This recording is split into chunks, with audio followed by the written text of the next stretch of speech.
Morning everyone, मेरा नाम आकृति है और हमने पिछली वीडियो में चैप्टर नंबर 8 जो कि हाउ डू ऑर्गेनिजम्स रिप्रोड्यूस उसके बारे में बात की थी, है ना। उसके आगे मैं कंटिन्यू कर रही हूँ जो कि है mode of reproduction used by single organisms. उसमें है कि फर्स्ट टाइप कौन सी है कि कौन कौन से तरीके से सिंगल ऑर्गेनिजम्स रिप्रोडक्शन करते हैं, ठीक है, रिप्रोड्यूस करते हैं। First one is fusion. First one fusion में क्या है, when unicellular organisms such as bacteria, protozoa simply split into two equal halves during cell division. This will lead to creation of new individuals. जब एक organism की body एक से ज़्यादा halves में टूट जाती है, ठीक है, एक से ज़्यादा पीसेस में टूट जाती है, फिर वही जो है पीसेस जो टूटे होते हैं, ठीक है, वो एक न्यू ऑर्गेनिज्म बनाते हैं, ठीक है। उसको क्या बोलते हैं, फ्यूजन। जैसे कि दो तरीके की होती है, बाइनरी फ्यूजन और मल्टीपल फ्यूजन। फर्स्ट क्या थी कि बाइनरी फ्यूजन में क्या होता है, ये जो है बाइनरी फ्यूजन एमीबा ऑर्गेनिज्म में देखी जाती है। जैसे कि उसकी एक बॉडी होती है, जब स्प्लिट होते हैं तो दो ऑर्गेनिज्म बन जाते हैं, ठीक है। बाइनरी का मतलब होता है दो डॉटर सेल्स बनना। और मल्टीपल फ्यूजन जो होता है एक पैरासाइट होता है जो कि मलेरिया कोज करता है, ठीक है, उसको बोलते हैं प्लाज्मोडियम। मल्टीपल फ्यूजन उसमें देखी जाती है कि उसकी बॉडी जो है बहुत सारे सेल्स, बहुत सारे डॉटर सेल्स में डिवाइड हो जाती है, that is called multiple fusion, ठीक है। अब नेक्स्ट आता है रीजनरेशन। रीजनरेशन की बात की जाए तो when fully differentiated organism have the ability to give rise to new individual organisms from their body parts, for example simple animal like hydra और प्लेनेरिया। अब एग्जांपल के साथ मैं आपको समझा देती हूँ। हाइड्रा और प्लेनेरिया जो होते हैं ऑर्गेनिज्म, ठीक है, इसमें रीजनरेशन के थ्रू रिप्रोडक्शन होती है। Their body can be cut into an number of pieces. इनकी बॉडी जो होता है बहुत सारे नंबर ऑफ पीसेस में कट हो जाती है और हर एक पीस जो है एक न्यू ऑर्गेनिज्म को राइज करते हैं, ठीक है, एक कंप्लीट ऑर्गेनिज्म को बनाते हैं, दैट इज कॉल्ड रीजनरेशन। और ह्यूमन बॉडी में जो है रीजनरेशन कौन से सेल्स के द्वारा होती है, स्टेम सेल्स के द्वारा होती है, ठीक है। रीजनरेशन जो है is carried out by specialised cells in case of hydra such as epidermal epithelial stem cells, ठीक है। हेलो एवरीवन, जो पिछली वीडियो थी मैंने उसमें दो मोड्स ऑफ रिप्रोडक्शन बता दिए, ठीक है, और आगे मैं आज कंटिन्यू करती हूँ। फर्स्ट इज फ्रेगमेंटेशन, ठीक है, जो कि सी था, थर्ड वाला था, ठीक है। Fragmentation when organisms body simply breaks up into small pieces called fragments, ठीक है। जब कोई भी चीज़ है हम उसको छोटे छोटे पीसेस में कट कर देते हैं, उसको क्या बोलते हैं, फ्रेगमेंट्स बोलते हैं, पीसेस बोलते हैं, ठीक है। जब ऐसे ही किसी भी ऑर्गेनिज्म की बॉडी, ठीक है, ब्रेक करती है, टूट जाती है फ्रेगमेंट्स में, पीसेस में, ठीक है, वही जो फ्रेगमेंट्स होते हैं जब मैच्योर हो जाते हैं, ठीक है, फिर वो एक न्यू ऑर्गेनिज्म को ग्रो करते हैं। ये ज़्यादातर किस ऑर्गेनिज्म में देखा जाता है, स्पाइरोगायरा में देखा जाता है। जो काई होती है ना ग्रीन कलर की, आपने देखी होगी, उसमें देखा जाता है, ठीक है, स्पाइरोगायरा, याद रखिएगा। और नेक्स्ट है हमारी बडिंग, ठीक है।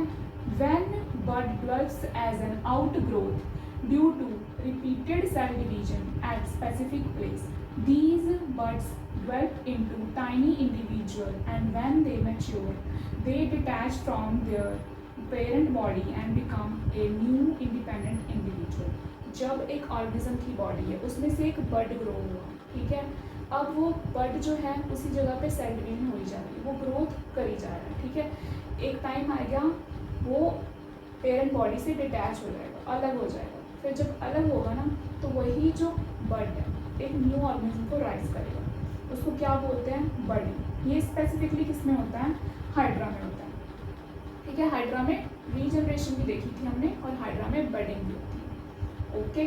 अब देखो नेक्स्ट है fifth, spore formation. Spore formation some organism like rhizopus, ये किसमें स्पोर फॉर्मेशन देखे जाते हैं, राइजोपस। आपने देखा होगा ब्रेड के ऊपर मोल्ड वगैरह, फंगस वगैरह ग्रो कर जाती है। वो कैसे ग्रो करती है, स्पोर फॉर्मेशन से ग्रो करती है, ठीक है। यही मेथड होता है उसमें रिप्रोडक्शन का। इसमें क्या होता है, reproduction occur by block like structures, मतलब कि गोल, ये देखिए गोल से balloon like block like structures हैं, ठीक है, जिसको बोला है स्पोरेंजिया, ठीक है।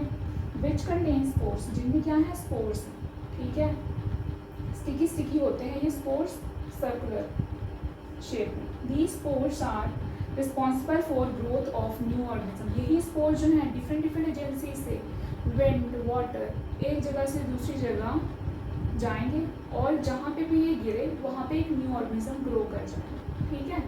ये ज़्यादातर किस में देखा जाता है, Rhizopus, fungi, different type of fungi में ज़्यादातर देखा जाता है, ठीक है, जिनमें ये स्पोर फॉर्मेशन होती है, ठीक है। इसका स्ट्रक्चर देखिए, blob like, balloon like structure, sporangia, इसके अंदर है स्पोर्स, ठीक है, सर्कुलर और स्टिकी से होते हैं, ठीक है, और बहुत ज़्यादा लाइट होते हैं, हल्के होते हैं, इसीलिए किसी भी एजेंसी के थ्रू, विंड के थ्रू फ्लो कर जाते हैं, ठीक है, एक जगह से दूसरी जगह वाटर से फ्लो कर जाएंगे, ठीक है, एयर से फ्लो कर जाएंगे, ठीक है।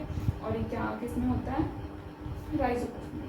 ये 3 मोड्स मैंने बता दिया, और जो नेक्स्ट वाला है एक बचा है हमारा, दैट इज़ वेजिटेटिव प्रोपेगेशन, वो मैं नेक्स्ट वीडियो में बताऊँ। That is vegetative propagation when plant parts such as stem, root, leaves develop into new plant under appropriate conditions, then this mode is called vegetative propagation। जब vegetative part जो होते हैं plant के, such as leaves, root, stem से एक new plant grow होता है, that is called vegetative propagation. तो क्या बोलते हैं, वेजिटेटिव प्रोपेगेशन। इसकी टाइप्स हैं लेयरिंग, ग्राफ्टिंग, ठीक है, और भी बहुत तरीके से होती है, मैं इसमें जो मेंशन है वही बता रही हूँ, ठीक है, आपकी बुक में। First is layering. When the part of a plant such as stem bent towards the soil and covered with soil, it will grow into a new plant. This is called layering.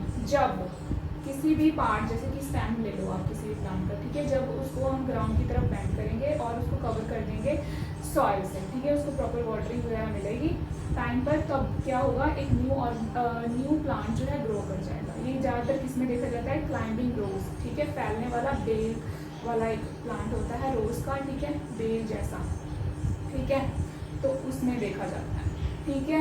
और grafting, next part, the shine shoot of a plant attach to the stock root part of the another plant is called grafting. For example apples, इसमें बोला है कि जब एक plant का shoot part दूसरे part के रूट पार्ट पे जब हम अटैच कर देते हैं, ठीक है, प्रॉपरली, ठीक है, तब ये क्या होती है, ग्राफ्टिंग मेथड होता है, ठीक है। इससे क्या होता है कि किसी भी प्लांट में अगर वाटर कंडक्टिंग टिश्यू अच्छी तरह से काम नहीं कर रहे या फिर फ्रूट बहुत कम लग रहे हैं, ठीक है, ऐसी चीज़ों जैसे कि डिजीज़ हो रही हैं बहुत सारी, ठीक है, किसी भी प्लांट को, तो हम उसको ऐसी कंडीशंस को हम ओवरकम कर सकते हैं। ये किस में देखी जाती है, बहुत सारे प्लांट्स में देखे जाते हैं ये ग्राफ्टिंग मेथड के थ्रू, जिसमें रिप्रोडक्शन होती है। पर एक एग्जाम्पल मैंने मैंशन किया है, दैट इज एप्पल, ठीक है। लास्ट है ब्रायोफाइलम। ब्रायोफाइलम में जो है रिप्रोडक्शन मतलब कि कैसे ग्रोथ होती है न्यू ऑर्गेनिज्म, न्यू प्लांट की, ठीक है, तो कैसे होता है कि grows into new plant by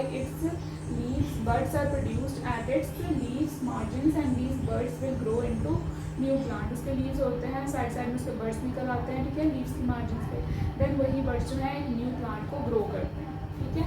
this is all about mode of reproduction by single organisms, ठीक है।